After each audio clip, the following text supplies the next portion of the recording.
Denmark by Alan Young and Robbie Zahir. Politics. Denmark uses a constitutional monarchy in which it's a multi-party structure with multiple minority administrations. This is something they're noted for. Since June 28th of 2015, Lars Løkke Rasmussen has been prime minister, and since 1972, Margrethe Alexandra Ingrid has been the queen. There are several parties represented in parliament at any one time. A party doesn't have to be the majority in order to be in the parliament. Some parties include Liberals, Conservatives, Social Democrats, and the Red-Green Alliance. The Constitutional Act of 1849 outlined human rights and freedom of assembly, something that is very important to the Danish government even to this day. And Denmark is perhaps best known for its social liberal welfare system, based off of equal rights for all citizens within the country.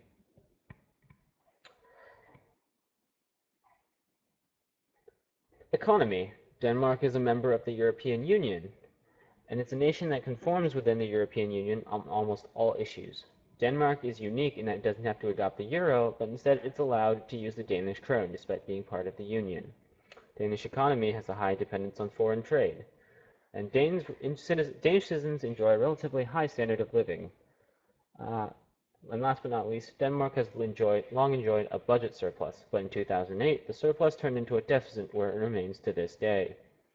Decline in the ratio of workers is Denmark's biggest long-term problem, and this is why the surplus turned into a deficit, because there were more retirees than there were workers in order to replace them. Culture. Denmark has a very egalitarian society, meaning that it's very genderless, and that it doesn't discriminate between the two races. This is reflected within the Danish language, which uses a variety of gender-neutral words. Over 98% of the population speaks Danish. Two small minorities speaking German and Greenlandic.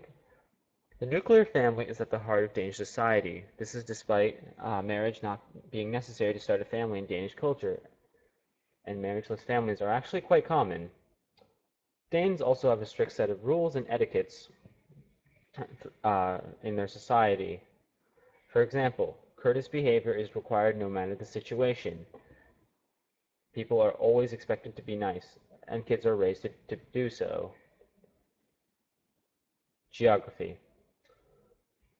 Denmark is located in Northern Europe, and it's a Nordic country in Scandinavia. Denmark is actually the smallest country within Scandinavia, and the country also consists of several islands, the largest being Fyn and Zealand. Besides the Jutland Peninsula, Denmark terrain is flat with little elevation, and the average height above sea level in Denmark is only 31 meters. The capital of the country is Copenhagen. And lastly, these are the sources if one wishes to look up some more about Denmark on their own.